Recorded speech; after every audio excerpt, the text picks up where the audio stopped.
रात के गहरे सन्नाटे में जब पूरा गांव नींद में डूबा था, तब अमन मंदिर के खंडहर के पास अकेला खड़ा था। हवा में अजीब सी ठंडक थी और दूर कहीं उल्लू की आवाज आ रही थी। अमन ने घड़ी देखी। रात के ठीक 12 बजे थे। गांव के बुजुर्गों ने कई बार चेताया था कि मंदिर के खंडहर के पास मत जाना। कहा जाता था कि वहां एक यक्षिणी का श्राप था जो हर पूर्णिमा की रात किसी की आत्मा निगल लेती थी। लेकिन अमन को इन कहानियों पर यकीन नहीं था। अचानक एक मीठी लेकिन रहस्यमयी हंसी हवा में गूंजी।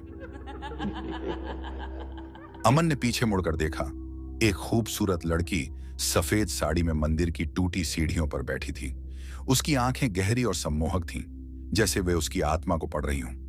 कौन हो तुम? अमन ने हिम्मत जुटाकर पूछा। लड़की मुस्कुराई। मैं वृषाली हूं। यहां मेरी आत्मा अटकी हुई है वर्षों से। अमन को यकीन नहीं हुआ। यहां आत्माएं नहीं होती। तुम सच में हो? लड़की की आंखों में दर्द झलक आया। अगर मैं कहूं कि मैं कभी मर ही नहीं पाई तो? अमन और वृषाली कुछ देर तक बातें करते रहे और फिर पता नहीं अमन को क्या हो रहा था। अमन वृषाली की बातों में ऐसे खो रहा था मानो वृषाली की बातों में एक अजीब सा आकर्षण हो। बातें करते करते कब घंटों बीत गए पता ही नहीं चला। अब अमन और वृषाली दोस्त बन गए और अमन और वृषाली की मुलाकातें रोज होने लगी। वह उसकी बातें, उसकी हंसी और उसकी गहरी आंखों में खोने लगा। उसे समझ नहीं आया कि यह प्यार था या किसी अज्ञात शक्ति का प्रभाव। पर गांव में अजीब घटनाएं होने लगी। हर पूर्णिमा की रात कोई न कोई व्यक्ति गायब हो जाता। कुछ लोगों को उनकी लाशें मिलती, पर चेहरे इतने विकृत होते कि पहचानना मुश्किल हो जाता।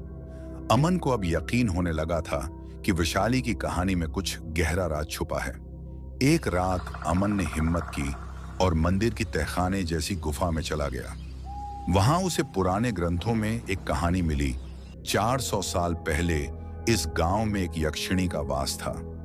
उसे एक पंडित ने प्रेम में धोखा दिया था और उसने बदला लेने के लिए पूरे गांव को श्राप दे दिया था। शास्त्रों में लिखा था कि यक्षिणी अब भी हर पूर्णिमा की रात अपने प्रेमी की आत्मा की तलाश में आती है। अमन का दिल जोर से धड़कने लगा। क्या वृषाली वही यक्षिणी है? अगली रात जब अमन मंदिर पहुंचा तो वृषाली पहले से वहां थी, पर इस बार उसकी आंखें और भी ज्यादा चमक रही थीं। एक ऐसी चमक जिससे डर पैदा होता है। तुम मुझसे दूर नहीं जा सकते अमन। मैंने तुम्हें चुना है हमेशा के लिए। अमन के शरीर में झुर्रियां दौड़ गईं। उसे भागना था, लेकिन उसके पैर जमे हुए थे। वृषाली धीरे धीरे उसकी तरफ बढ़ रही थी और उसकी परछाई विकराल होती जा रही थी।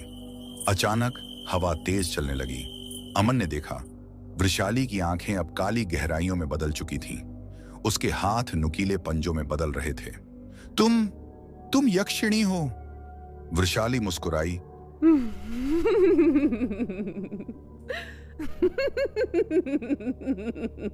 लेकिन वह मुस्कान इंसानी नहीं थी। हाँ, और अब तुम सिर्फ मेरे हो। अमन चीखना चाहता था, लेकिन उसकी आवाज गले में ही अटक गई। अचानक सब कुछ अंधेरा हो गया।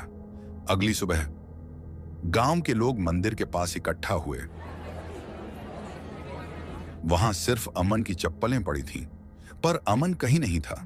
गांव की बुजुर्ग महिला ने ठंडी सांस ली और कहा, यक्षिणी ने अपना शिकार फिर से पा लिया। उस रात जब चांद फिर से पूरा हुआ, गांव के एक और युवक को वही मीठी रहस्यमयी हंसी सुनाई दी। शिक्षा, कभी कभी जो दिखता है वो हकीकत नहीं होता और कुछ प्रेम कहानियां सिर्फ डरावनी होती हैं।